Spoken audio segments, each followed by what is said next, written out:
I want to do a quick video here on a project I did. Now this is the old frame for a picture that I remade in a different shaped molding in oak. Now I think it's a little bit bright over here. I'm actually gonna try over here. I didn't know how that would come out.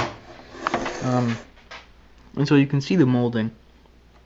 And so it's a little bit small, but it's also quite old. It's not super sturdy. It moves a little bit. Might be able to hear it creak. So this is, there's a very small amount of gluing space because you can see how small that joint is. And then what they did was they just went on the side and they just put little nails in it. You can almost see them there. And so I remade this frame, which took me 2 tries. The first try I made it the wrong size because I measured this measurement. You can't go by that if you have a different size molding, especially the outside. You can use the same inside measurement, but you can't use the same outside because if your molding is thicker. And so that explains just, what the frame is. It's an octagon. It has 8 sides. But figuring out the angle, some people might have trouble with. Now, it's 22.5. And so what you're going to do is you're going to measure the angle. Right? You're going to find the angle on here. And then when you measure that with your protractor, you're going to get 22.5. Now, if you took 360 degrees and you divided it by 8, which is 1 for each joint, right? You get 45. And obviously that's not a 45-degree angle. But it would seem like a 45-degree angle, because if you see, if this is square, that's 45 from it, because 22.5 and 22.5, which is both of these pieces added together, comes out to 45. So you actually have to divide something like this by 16. Same thing for a 10-sided frame, you divide it by 10. And that's how you figure out the math. So I know that this has to be a 22.5-degree angle, or as close as I can get to it. And now, not everything's exact. Some miter gauges are better than others, but it might take a little bit of fine-tuning with some sandpaper or on like a disc sander or something like that to get it just right. And there might be gaps in there. Those gaps are much easier to hide when it's painted like this, but much more difficult, because I've used a linseed oil to finish mine. So I want to show you what I did mine, what I did wrong, and how I would fix that. So that's just right upstairs, and I'm actually going to just walk upstairs and I'm going to show you. And so, again, this took me 2 tries, mostly because I used the wrong measurement the first time. But otherwise, the first one, the joints were fine. Now, this is the other one. The lighting isn't awesome over here, as you can see, but it looks nice.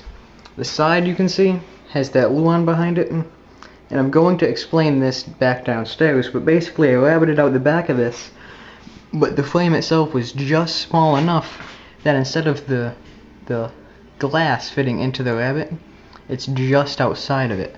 And so what I had to do, let me walk back downstairs, trying to do minimal editing, as you can see. So what ended up happening is the glass just barely didn't fit. And if I show you down here, if this was the rabbet I cut, the glass would have came out just beyond it. And so what I had to do was mark where the glass came to, and then I chiseled that out by hand, and that didn't take too long. But I had to be very careful the way I did it, or else I would break the joints that I already glued together. Now, gluing together something like this, which has quite a bit of square surface area, where the bottom and this side are 90 degree. But with a molding, when you're doing like mine was, where you're working from the inside out, if you imagine the inside of this, how the molding comes down, that would be the outside, like mine was. And so that becomes impossible to use a band clamp on, because it would just slide up the molding. Here, you can use a band clamp on that. Here, you can't. It would slide up the molding. So how would I clamp that together? Now, how I clamped it together, I got 2 pieces of wood here. I didn't prepare for this too well, but I got 2 pieces of wood. So let's say I didn't know what it all was going on. I didn't know how to glue these together, right? You could put a clamp on these because they're 90, but we're going to say they're like this, right? It's an angle. So what I would do is I'd take a piece of luan and I'd hang it over my bench and I'd clamp this to it. Right, so I'd clamp this piece of wood down, Then I would put glue on the joint, and I would squeeze this piece up against it, right? You can't put a clamp like this though, because that's an angle, that's going to slip. So I'd clamp that piece down, and I'd push this piece up against it, and then I'd clamp that piece down. And that would allow that joint to dry tight enough to the point where it's a strong joint. The other one, there was no splines, there was no nails or nothing, there was no staples, but the joint is still perfectly strong enough, especially once the back is on it. Now the rabbet I did by hand was not quite large enough to fit the entire depth of the glass, which was about, I don't know, 1/8 of an inch or something. I'm thinking, yeah, probably 1/4 inch. So the rabbet wasn't deep enough for that. And so what I had to do was I had to still find a way to hold the glass and the painting and the cardboard backing inside of there. And so what we did was just put a piece of Luan behind it. And so that Luan we screwed to the back of it, and we screwed the Luan down, and that held everything else inside. Now you can see, how would you hang that? Because obviously in molding there was not a lot of for something like a French cleat, or for one of those special holes that you put a screw into. They have special bits you can do that with. Now there was a string, I have it over here where I could grab it, but it hooks into here, and it hooks into these screws, and it comes up like that, and then you put a nail or something on here. That is this piece of wire. So you can see the ends are looped, and that fits over the top of that screw and nail. Usually a screw, so you can tighten them down. You can see on the end that it's looped and that it is twisted back around on itself, so that way it doesn't come apart.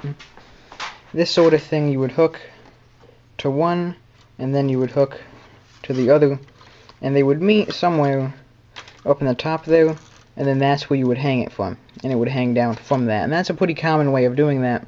But then you get a lot of this side-to-side rock, because it's being held up here, but the bottom is still thinner, which is why you put nails, or screws, you could put screws, and that way that nail and that screw are at about the same height, and there's much less rocking back and forth on the wall.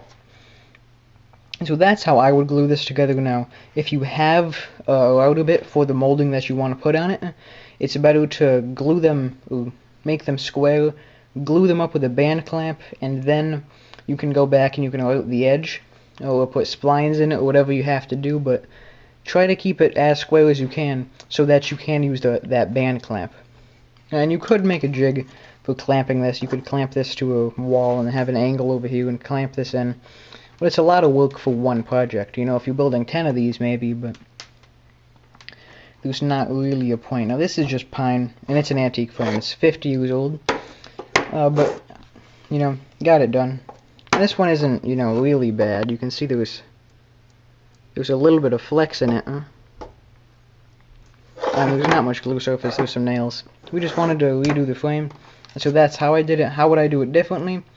I would probably use this exact inside measurement. Now I didn't on the other one, just because of how the measurements worked out. On paper they didn't look like that would function.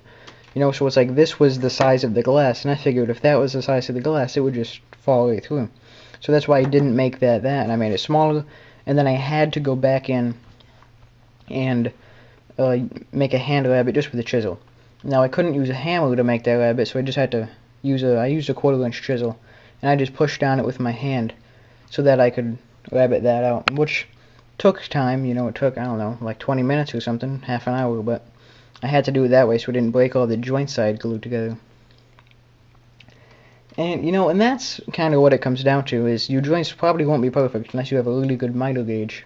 Like the Inca ones are quite good. But otherwise, it's going to take a while to glue it together properly and have everything function just right. Rambling.